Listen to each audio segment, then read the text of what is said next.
नमस्कार विद्यार्थी मित्रांनो, विजन गव्हर्नमेंट जॉबमध्ये तुमचं स्वागत। या लेक्चरमध्ये आपण भारत भूगोल यामधील नदी प्रणाली या चॅप्टरचा रिव्हिजन फॉर्मॅटमध्ये क्विजमध्ये आपण अभ्यास करणार आहोत। म्हणजे हे संपूर्ण लेक्चर हे क्वेश्चन आन्सर फॉर्मॅटमध्ये असणार आहे। त्याच्यामुळे कुठलाही क्वेश्चन वाचला की त्याआधी तुम्ही त्याचा आन्सर कमेंट करा, त्यानंतर तुम्ही स्वतःला चेक करा की तुमचे किती आन्सर्स बरोबर येत आहेत। ठीक आहे। या लेक्चरची ऑडिओ फाईल आणि PDF ही विजन गव्हर्नमेंट जॉब ऑफिशियल या टेलिग्राम चॅनलवरती तुम्हाला अवेलेबल करून दिली जाईल। आणि एक इम्पॉर्टंट अपडेट आहे की विजन स्टडीज ॲप हे आता प्ले स्टोअरवरती अवेलेबल आहे। हे ॲप सर्वांसाठी मोफत आहे। यामध्ये भरपूर काही मोफत अभ्यास साहित्य आहेत, भरपूर उत्कृष्ट अशा प्रॅक्टिस टेस्टसुद्धा तुम्हा सगळ्यांना देता येतील अशा आहेत। ठीक आहे। म्हणून याचा तुम्हाला खूप जास्त फायदा करून घेता येईल, म्हणून हे नक्की तुम्ही डाउनलोड करा। तर आता आपण आपल्या या आजच्या लेक्चरच्या पहिल्या प्रश्नाकडे वळू। प्रश्न असा आहे की नदीच्या क्षरणामुळे निर्मित भूविशेष कोणते? अ आहे कुंभगर्ता, ब धावत्या, क धबधबा की ड टेकडी।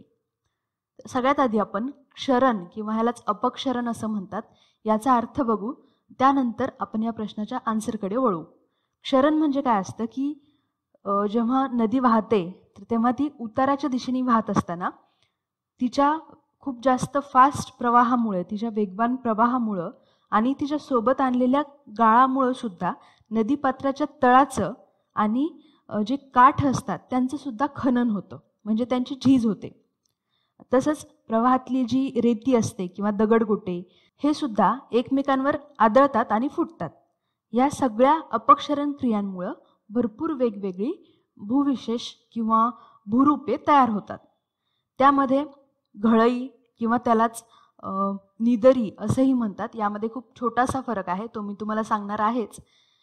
त्याशिवाय कुंभगर्ता, धावत्या आणि धबधबा, तर हे अ ब क इथे प्रश्नात दिलेले हे तिन्ही ऑप्शन इथे बरोबर आहेत, पण ड हे चुकीचं आहे। कारण टेकडी जी आहे तर ही नदीच्या क्षरणामुळे नाही, तर वाऱ्याच्या वहन आणि निक्षेपणामुळे तयार होत असते। ठीक आहे। त्याच्यामुळे या प्रश्नाचा आन्सर आहे थर्ड ऑप्शन अ ब आणि क बरोबर। आता या नदीच्या अपक्षरणामुळे जी वेगवेगळी भूरूप तयार होतात त्यांचा आपण इथे अभ्यास करूया। पहिल्यांदा आहे घळई किंवा निदरी। तर पर्वतीय प्रदेशामध्ये जेव्हा नदीचा वेग जास्त असतो, कारण पर्वतीय प्रदेशांमध्ये जेव्हा नदी उताराकडे वाहते तर तेव्हा तिचा स्लोप जास्त असल्यामुळे तिचा वेग सुद्धा जास्त असतो। इथं काय होतं की काठापेक्षा तळाचं खनन जास्त होतं, कारण तिचा वेग जास्त असल्यामुळं, आणि यामुळेच तीव्र उताराचे काठ आणि अरुंद तळ असलेली घळई निर्माण होते। ठीक आहे। त्याला आपण म्हणतो घळई। जसं की ठाणे जिल्ह्यामध्ये पण काही घळया आहेत, जसं की मुख्य म्हणजे वैतरणा नदीची घळई, तसंच रायगड जिल्ह्यामधली उल्हास नदीची घळई, ह्यात महाराष्ट्रातल्या 2 विशेष घळया प्रसिद्ध आहेत। ठीक आहे। त्यानंतर आहे व्ही आकाराची दरी। आता ही कशी बनते? तर नदीच्या प्रवाहामध्ये खूप वर्षानंतर किंवा शेकडो वर्षानंतर कालांतराने पाण्याबरोबर गाळाचं प्रमाण सुद्धा वाढत जातं। गाळाचं वहन करण्यामध्ये नदीची खूप जास्त एनर्जी किंवा खूप जास्त शक्ती ही खर्च पडून जाते, आणि त्याच्यामुळे काय होतं की तिचा जो तळाचा भाग आहे त्याचं खनन कमी होतं आणि काठाचं खनन हे जास्त होतं। कारण काठावर तसेच नदी दरीच्या उतारावरचं जे खनन आहे हे जास्त झाल्यामुळं उताराचा भाग हा खनन झाल्यामुळं मागे मागे सरकला जातो। त्याच्यामुळं दरीचे जे उभट तट आहेत तर ते थोडे पसरट होतात, थोडे रुंद होतात, आणि त्याला व्ही सारखा एक शेप प्राप्त होतो, म्हणून त्याला व्ही आकाराची दरी असं म्हणतात। ठीक आहे। घळई आणि व्ही आकाराच्या दरीमध्ये हा छोटासाच फरक आहे, त्याचा जो शेप आहे यामध्ये थोडासा फरक आहे। घळई ह्या थोड्या डीप असतात घळया, आणि जे व्ही आकाराच्या दऱ्या असतात त्या एवढ्या जास्त डीप किंवा एवढ्या जास्त खोल नसतात। ठीक आहे। कारण त्याचा जो आकार आहे हा व्ही सारखा असतो।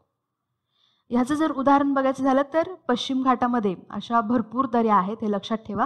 म्हणजे जिथे पश्चिम घाटामध्ये जशा प्रकारचा खडक आहे अशा भागांमध्ये या व्ही आकाराच्या दऱ्या आपल्याला बघायला मिळतात।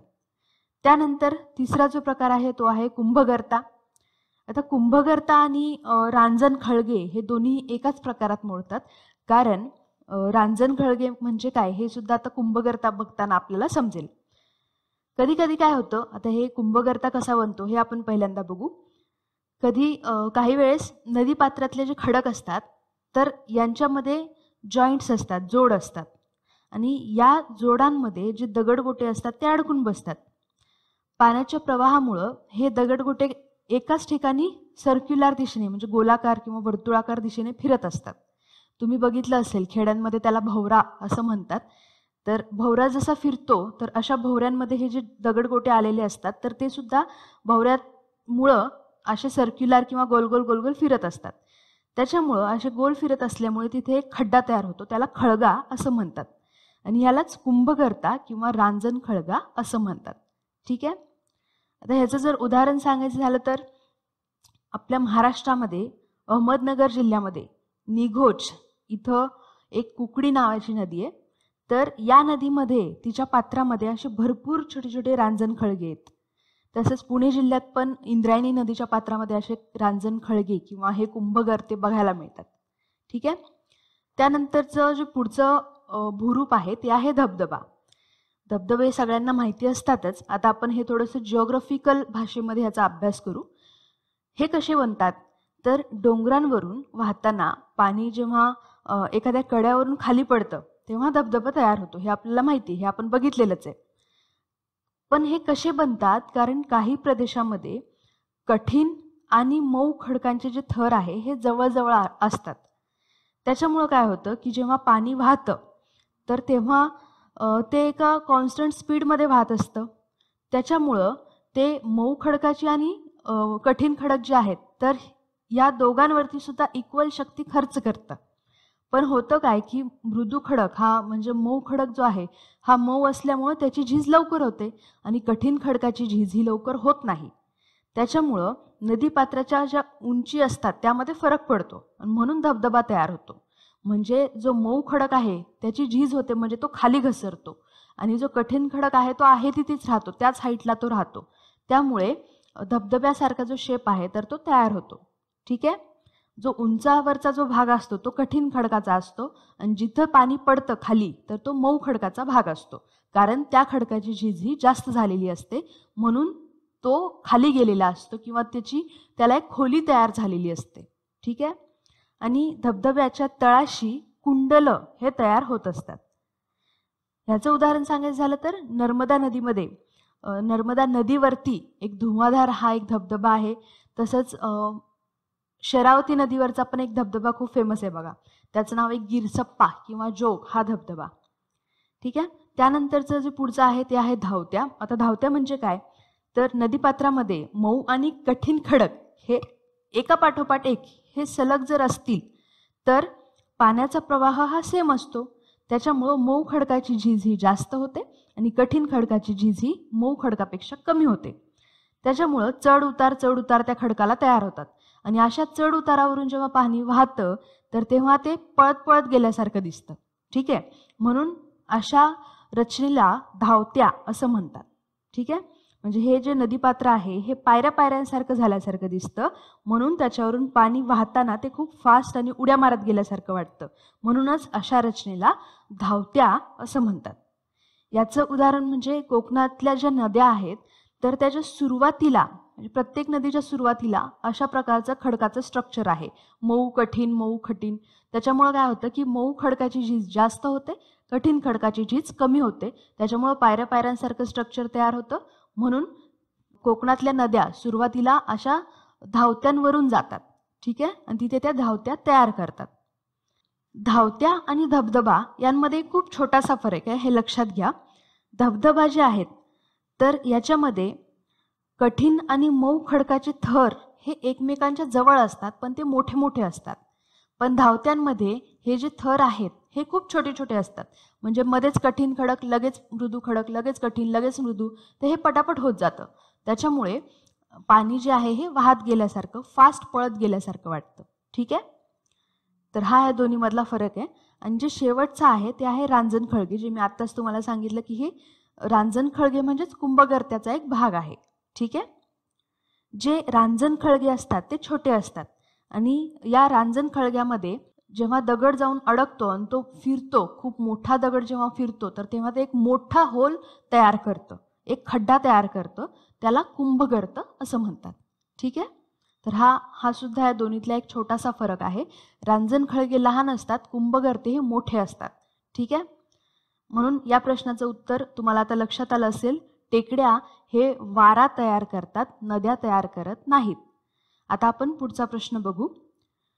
पुढील 2 विधानांपैकी योग्य कोणतं आहे? आहे महाराष्ट्राच्या पश्चिमेकडे वाहणाऱ्या नद्यांचा क्रम उत्तरेकडून दक्षिणेकडे धमनगंगा, उल्हास, वैतरणा, वशिष्ठी, सावित्री आणि कार्ली असा आहे. ब विधान आहे भातसा, काळू, उल्हास नदीच्या महत्त्वाच्या उपनद्या आहेत. आता बघा, अ मध्ये आपल्याला क्रम विचारलाय, म्हणजे आपल्याला क्रम माहीत असणे इथे आवश्यक आहे. आणि ब जे विधान आहे त्यामध्ये कोकणातल्या नद्यांमध्ये सुद्धा ज्या महत्त्वाच्या नद्या आहेत त्यांच्या उपनद्या कोणत्या हे आपल्याला माहीत असणं गरजेचं आहे. हे आपल्याला या प्रश्नावरून समजतं. तर सगळ्यात आधी आपण या कोकणातल्या नद्यांचा उत्तरेकडून दक्षिणेकडे क्रम बघू.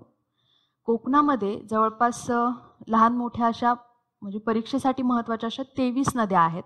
त्यापैकी सुद्धा खूप ज्या जास्त महत्त्वाच्या आहेत त्या आपण लक्षात ठेवायच्यात. आता हे कसं लक्षात ठेवायचं? तुम्ही म्हणाल 23 नद्या लक्षात ठेवणं थोडं अवघड आहे. तर ह्याचे आपण सेक्शन पाडूया. उत्तर कोकण, मध्य कोकण आणि दक्षिण कोकण. यामध्ये उत्तर कोकणामधील ज्या नद्या आहेत त्यांचा उत्तरेकडून दक्षिणेकडे क्रम असा आहे.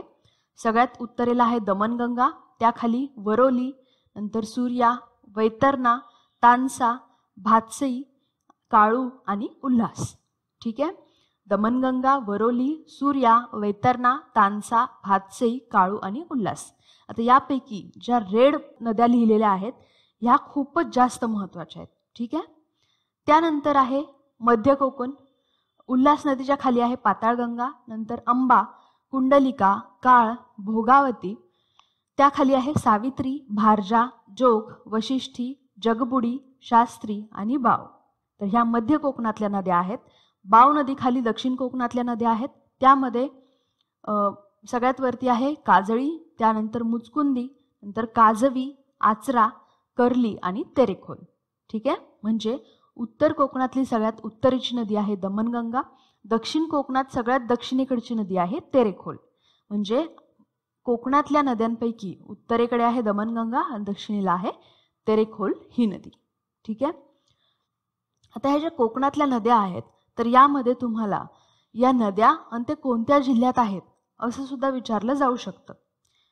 तर ह्या नद्या आपण डिस्ट्रिक्ट वाईज सुद्धा लक्षात ठेवू शकतो. कसं ते बघा. पालघरमध्ये दमनगंगा, सूर्या, पिंजाळ, वैतरणा आणि तानसा या नद्या आहेत. ठाणे जिल्ह्यात भातसा, काळू आणि उल्हास या नद्या आहेत.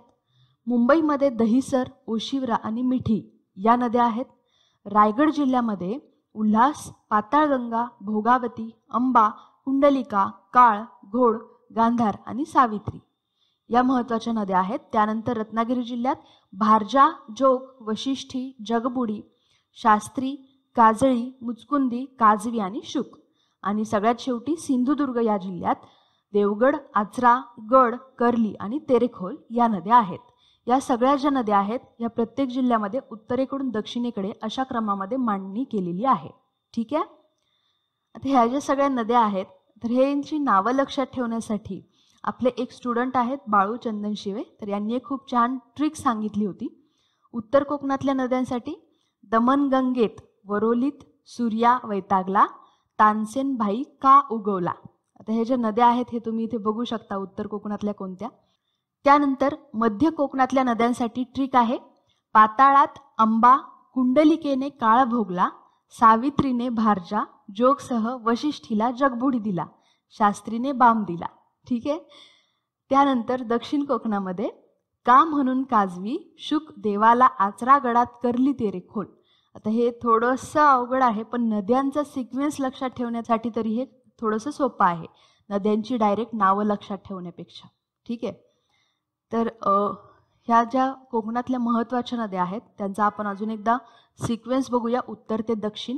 सगळ्यात वरती आहे वैतरणा, त्यानंतर उल्हास, पाताळगंगा, अंबा, कुंडलिका, सावित्री, भारजा, जोग, वशिष्ठी, शास्त्री, मुचकुंदी, आचरा आणि तेरेखोल या काही महत्त्वाच्या नद्या आहेत. जर तुम्ही कोकणातल्या नद्यांचा लांबीनुसार उतरता क्रम लावा असा जर तुम्हाला प्रश्न आला तर त्यासाठी आपल्याला ह्यांचा क्रम माहिती असणं आवश्यक आहे. तुम्हाला हे माहिती असेलच की उल्हास नदी ही कोकणातली सगळ्यात लांब नदी आहे. हिची लांबी जवळपास 145 किलोमीटर एवढी आहे. लांबीनुसार जर उतरता क्रम सांगायचं झालं तर सगळ्यात जास्त लांबी आहे उल्हास नदीची, त्यानंतर वैतरणा नदी, त्यानंतर तेरेखोल, मुचकुंदी, आंबा, वशिष्ठी, कुंडलिका, शास्त्री, आचरा, पाताळगंगा आणि सावित्री. तर ह्या सगळ्या फक्त मी महत्त्वाच्या नद्या यामध्ये इन्क्लूड केलेल्या आहेत. हा सिक्वेन्स तुम्ही नक्की लक्षात ठेवा. कोकणातल्या नद्यांवरती आत्तापर्यंत भरपूर सारे प्रश्न येऊन गेलेले आहेत. तुम्हाला या प्रश्नावरून वाटलं असेल की मॅमनी या लेक्चरमध्ये फक्त कोकणातल्याच नद्या घेतल्यात किंवा ह्याच्यावरती खूप जास्त वेळ दिलाय. पण हे खूप महत्त्वाच्या नद्या आहेत, कारण राज्यसेवा असो की कंबाईन, प्री असो की मेन्स, कोकणातल्या नद्यांवरती हमखास प्रश्न येतातच.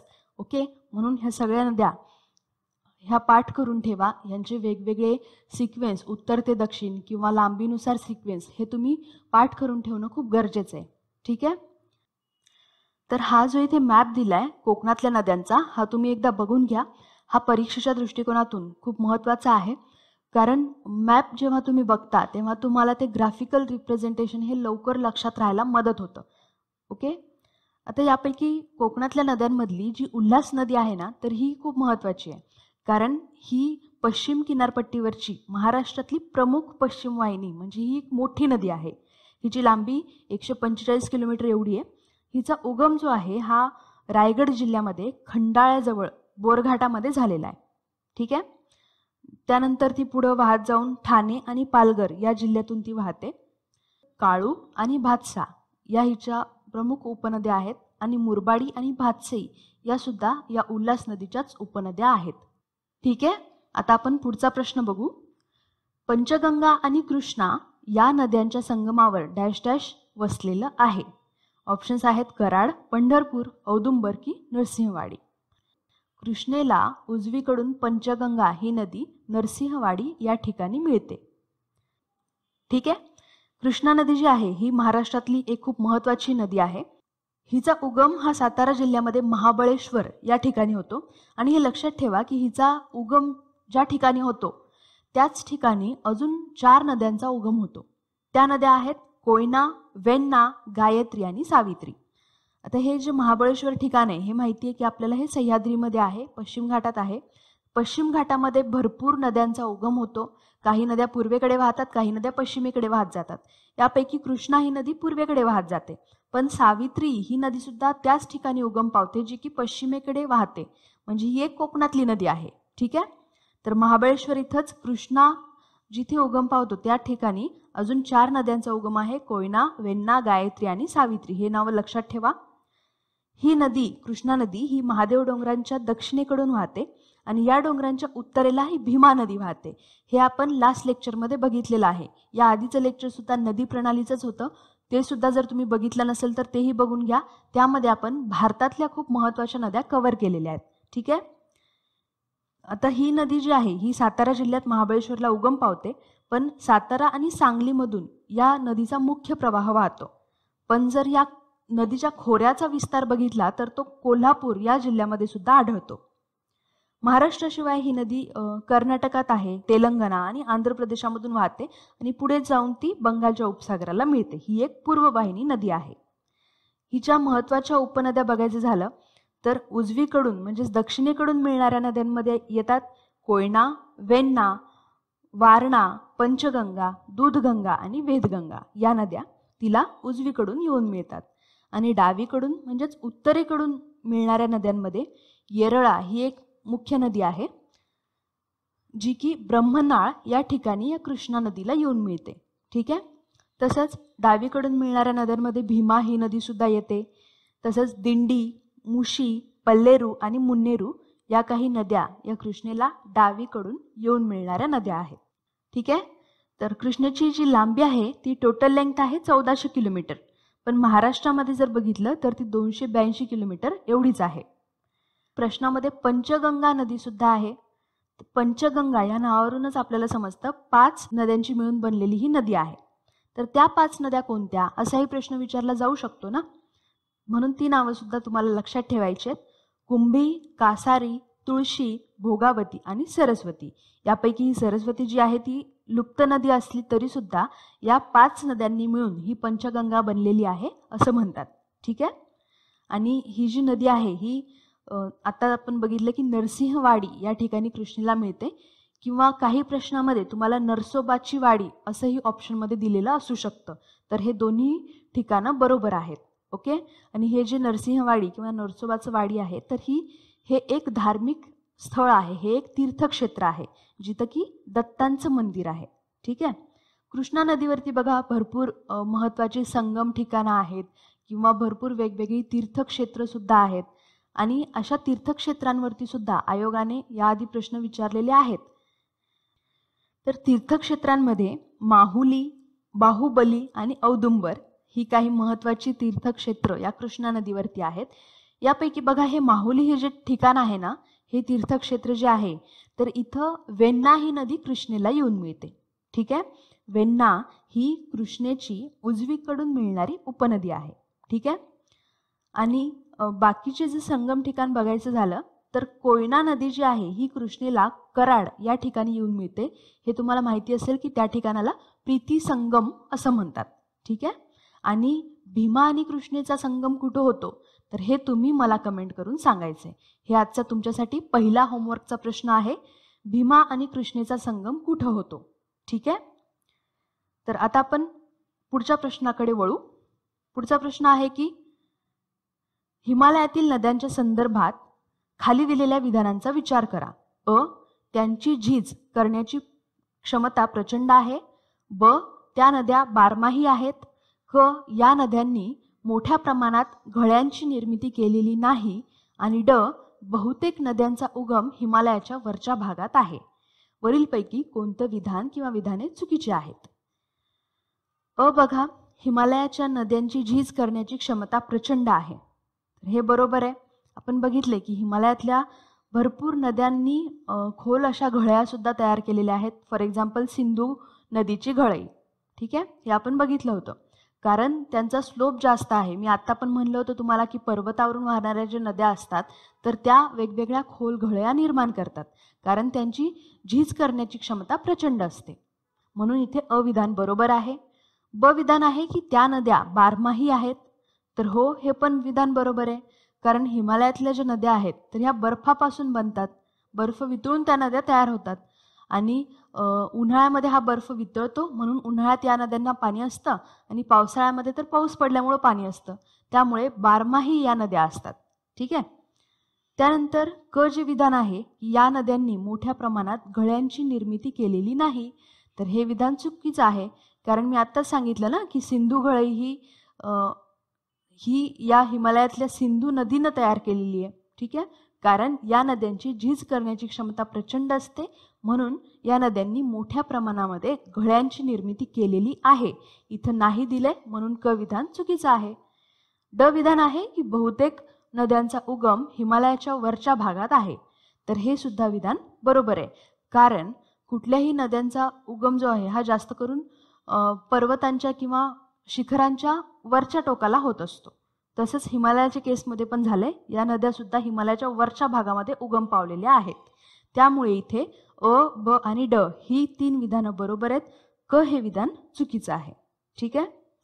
आणि या हिमालयातल्या ज्या नद्या असतात तर ह्या जवळपास सगळ्याच नद्या या युवा अवस्थेतच आहेत. म्हणजे या नवीन नवीन तयार होतात कारण ह्यांचं जे पाणी आहे म्हणजे हे बर्फ वितळल्यामुळं किंवा पाऊस पडल्यामुळे हे पाणी ह्यांच्यामध्ये येतं. त्याच्यामुळे ह्या सगळ्या नद्या ह्या युवा अवस्थेमध्ये आहेत आणि ते वेगवेगळे भरपूर अपक्षरण कार्य हे नद्या करत असतात.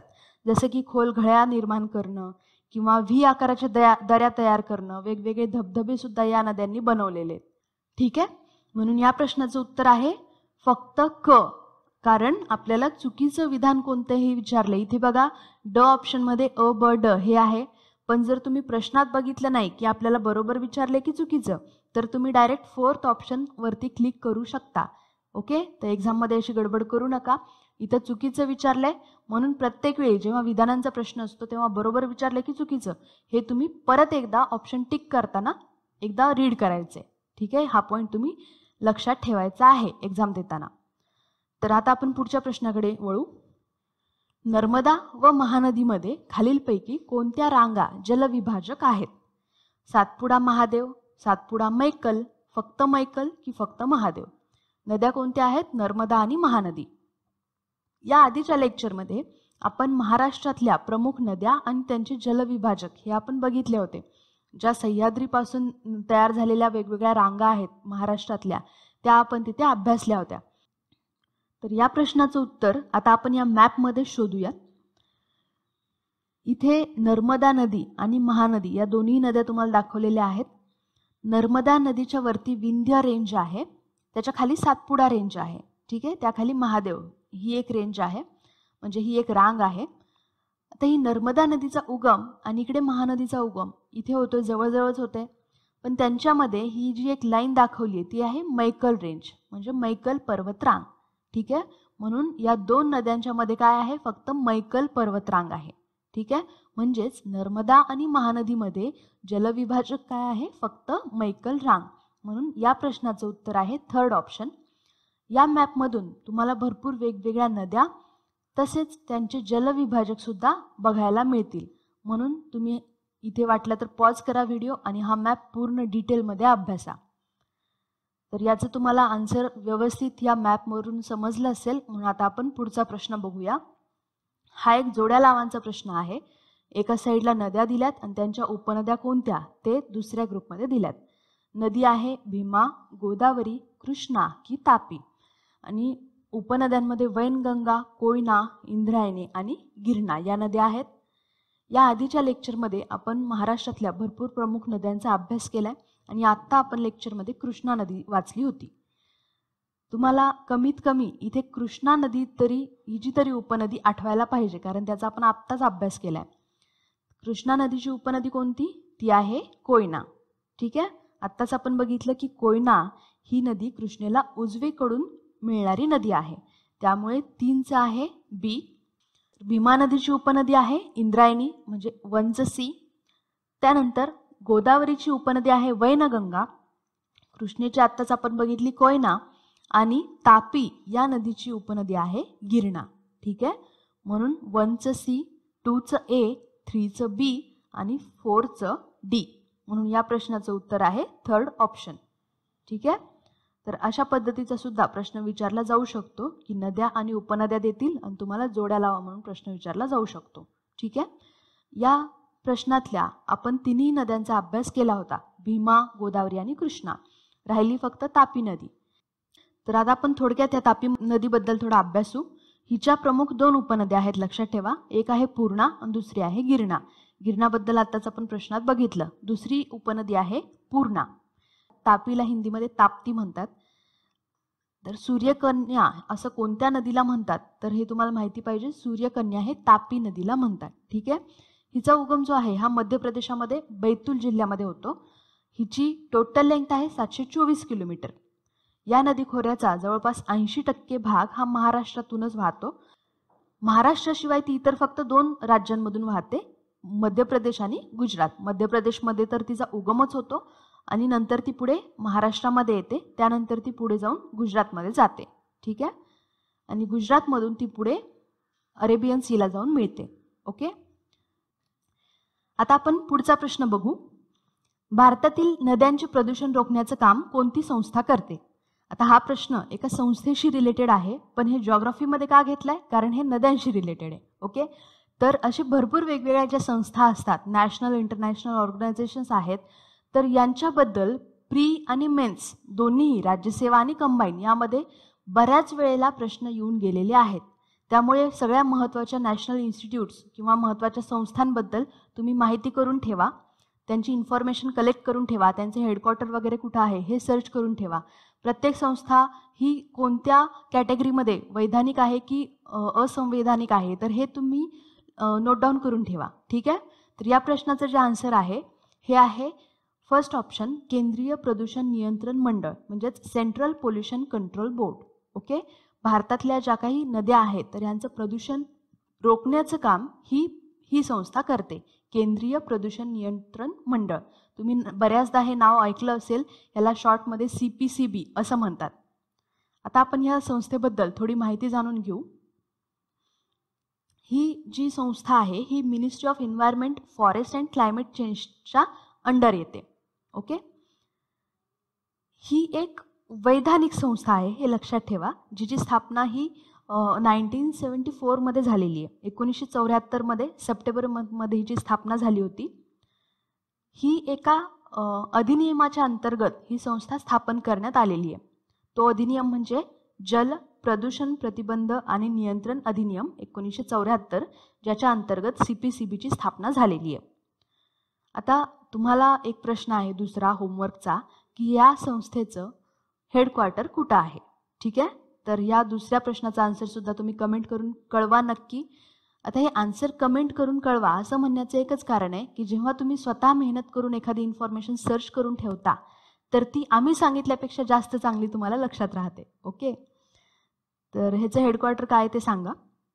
ही जी संस्था आहे हिचे भरपूर वेगवेगळी कामं आहेत. आता इथे नावामध्ये जर तुम्ही बघितलं तर हे सेंट्रल पोल्युशन कंट्रोल बोर्ड आहे. हे फक्त पाण्यासाठीचं किंवा जलप्रदूषण रोखण्यासाठीचं नाही, तर जलप्रदूषण तर ही संस्था रोखतेच, याशिवाय हवेची गुणवत्ता सुधारण्यासाठी सुद्धा ही संस्था काम करते. ठीक आहे, म्हणजे हिची महत्त्वाची जर कार्य बघितली तर जलप्रदूषण रोखणं, नियंत्रण करणं किंवा कमी करणं, याच्यासाठी वेगवेगळ्या भागांमध्ये नाले आणि विहिरी यांच्या स्वच्छतेला सुद्धा ही संस्था प्रोत्साहन देत असते.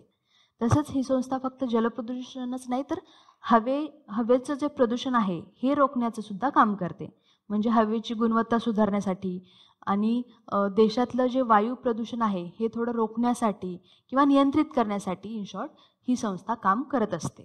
ओके, तर अशा ऑर्गनायझेशन्सवर प्रश्न येतात, म्हणून बाकीच्या जे ऑप्शन्स आहेत सेकंड, थर्ड आणि फोर्थ यांबद्दल तुम्ही स्वतः माहिती काढून ठेवा.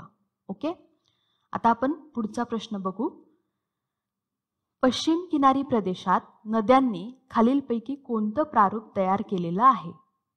आयताकार, समांतर, जाळी सदृश की वरीलपैकी एकही नाही. आता हे प्रारूप काय आहे हे आपण पहिल्यांदा बघून घेऊ. हे बघून झाल्यानंतर या प्रश्नाचा आन्सर तुम्हीच देऊ शकाल. आता हे जे वेगवेगळे प्रारूप आहेत की वेगवेगळ्या नद्या हे वेगवेगळे प्रारूप तयार करतात, जसं की वृक्षाकार, आयताकृती, केंद्रत्यागी आणि जाळीदार हे काही त्याचे प्रमुख प्रकार आहेत. भारतामध्ये मुख्यतः 4 ते 5 प्रारूप आहेत वेगवेगळ्या नद्यांनी तयार केलेले. वृक्षाकार, केंद्रत्यागी, समांतर, जाळी सदृश किंवा आयताकार आणि काटेरी जलप्रणाली. त्यापैकी पहिलं जे आहे ते आहे वृक्षाकार. इथे बघा, वृक्षाकार ह्याच्या नावातच आहे वृक्षासारख्या आकाराचा. म्हणजे जेव्हा एखादी मुख्य नदी आणि तिला मिळणाऱ्या उपनद्यांना येऊन मिळणाऱ्या सहाय्यक नद्या, ओढे, नाले यांचा विकास हा एखाद्या झाडाप्रमाणे झालेला दिसतो, म्हणजेच वृक्षाप्रमाणे दिसतो, म्हणून ह्याला वृक्षाकार जलप्रणाली असं म्हणतात.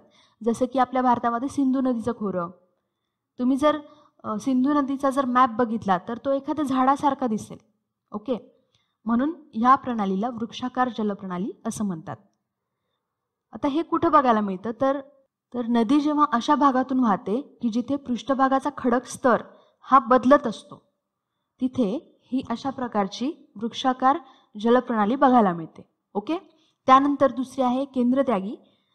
याच्यामध्ये काय होतं की एखाद्या उंच भागाकडून किंवा घुमटाकार माथ्याकडून बाकीच्या सगळ्या दिशांना जलप्रवाह हे वाहतात. म्हणजे तो घुमटाकार माथा जो आहे ते अशा जलप्रणालीचं केंद्र असतं, कारण तिथून बाकी सगळ्या दिशांमध्ये जलप्रवाह हे वाहतात, म्हणजे पाणी वाहत जातं.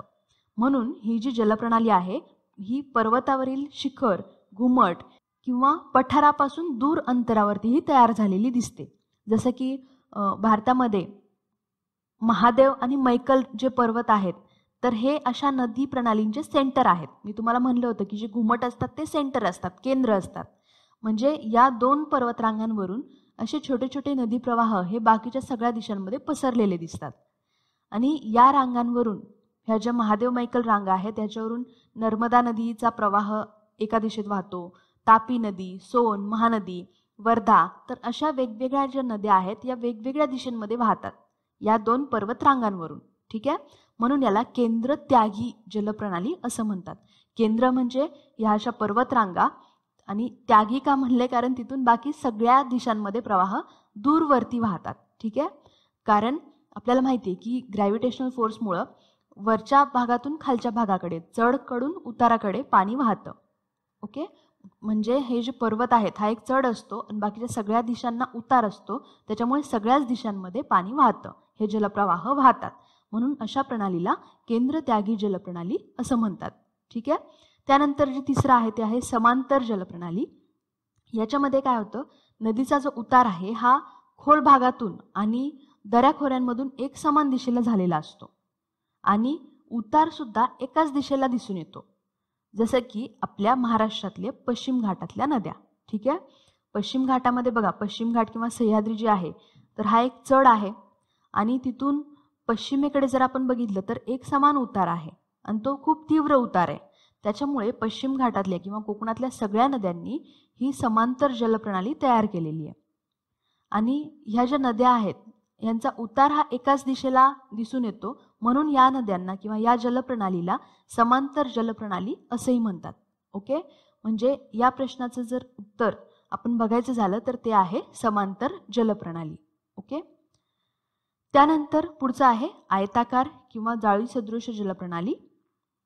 आयताकार जलप्रणाली ही जनरली जाळीदार जलप्रणाली सारखीच दिसते, कारण या दोन्ही जलप्रणालींमध्ये उपनद्या ज्या आहेत ह्या मुख्य नदीला परपेंडिक्युलरली येऊन मिळतात, म्हणजे जवळपास या लंबरूपामध्ये मिळतात. आणि या प्रणालीमध्ये खडकातल्या ज्या भेगा आहेत ह्या लंबरूप असतात, त्याच्यामुळं याच्यातून वाहणारं पाणीसुद्धा नद्यांना लंबरूप पद्धतीनेच मिळते असं दिसतं. ओके, आणि ही जी जलप्रणाली आहे ही खास करून ज्या भागामध्ये खडकाचा एक कास्ट प्रकार असतो, म्हणजे कास्ट भूरूप जिथं असतं अशा भागांमध्ये ही आयताकार जलप्रणाली बघायला मिळते. भारतामधील उदाहरण द्यायचं झालं तर भारतामध्ये दामोदर या नदीचं जे खोरं आहे तिथे आपल्याला आयताकार जलप्रणाली बघायला मिळते. ओके, तसंच कर्नाटकामध्ये कृष्णा नदीचं खोरं हे सुद्धा आयताकार सारखंच आहे. ठीक आहे, तर हे तुम्हाला जे जलप्रणाली आहेत महत्त्वाच्या त्या समजल्या असतील. पश्चिम किनारी प्रदेशामध्ये महाराष्ट्रातल्या कोकणातल्या नद्या येतात एवढं तर आपल्याला माहिती आहे. तसंच गोव्यामधली मांडवी नदीसुद्धा पश्चिमेकडेच वाहते. कर्नाटकातली शरावती नदीसुद्धा पश्चिमेकडेच वाहते, म्हणजे ह्या दोन्ही नद्यासुद्धा पश्चिम किनारी प्रदेशातल्याच नद्या आहेत. ठीक आहे, आता आपण पुढचा प्रश्न बघू. पुढील दोन विधानांपैकी कोणतं खरं आहे? अ. हुसेन सागर गोड्या पाण्याचा तलाव भोपाळ शहरात असून तो अतिशय प्रदूषित तलावापैकी एक आहे. ब. विधान आहे लोकटक तलाव लडाखमध्ये असून चांगला खिंडीच्या पलीकडे आहे. इथे बघा, पहिलं विधान जे आहे हे चुकीचे आहे, कारण हुसेन सागर हा तलाव भोपाळमध्ये नसून तो हैदराबादमध्ये आहे. ओके, आणि हैदराबाद आता तेलंगणा या राज्यात येतं.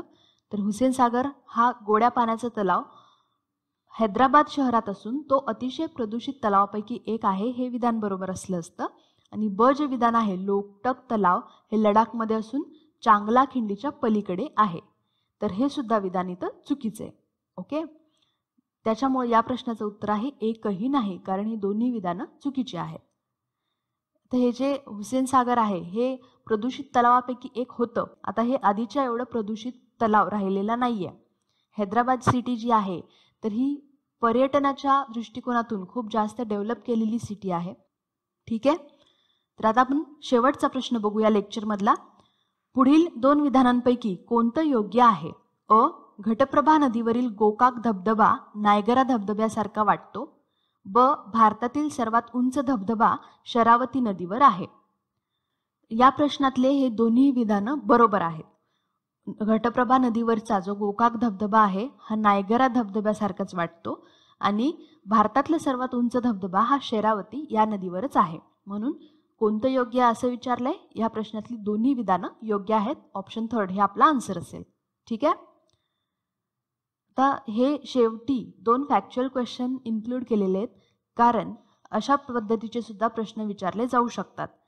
तर जेव्हाही तुम्ही एखाद्या नदीचा अभ्यास करता तेव्हा ती नदी, तिची लांबी किती, तिचा उगम कुठे झालाय, तिच्या महत्त्वाच्या उपनद्या, तिच्यावरची महत्त्वाची तीर्थक्षेत्र, महत्त्वाची संगमस्थळं, महत्त्वाचे धबधबे, इम्पॉर्टंट प्रोजेक्ट्स जे त्या नदीवरती डेव्हलप करण्यात आलेले आहेत, हे सगळे पॉईंट हे तुम्ही त्या नदीचा अभ्यास करताना अभ्यासणं गरजेचं आहे. ठीक आहे. तर आता आपण भारतातले आणि महाराष्ट्रातले महत्त्वाचे धबधबे सुद्धा अभ्यासून घेऊ.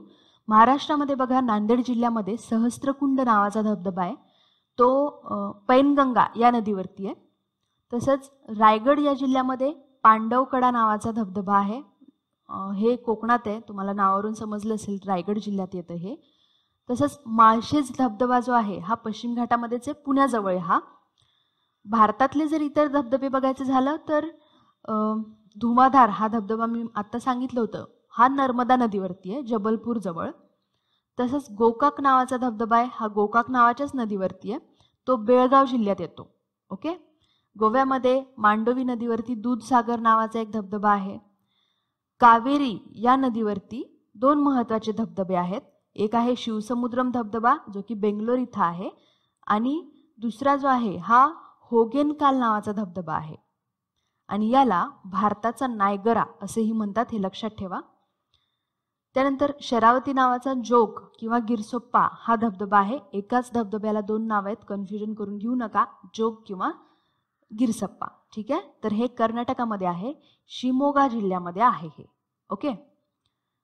तर या लेक्चरमधून तुम्हाला भरपूर इन्फॉर्मेशन मिळाली असेल अशी मी आशा करते, आणि आता इथे मी थांबते. आपण भेटूयात असंच पुढच्या लेक्चरसोबत. तोपर्यंत जय हिंद, जय महाराष्ट्र. धन्यवाद.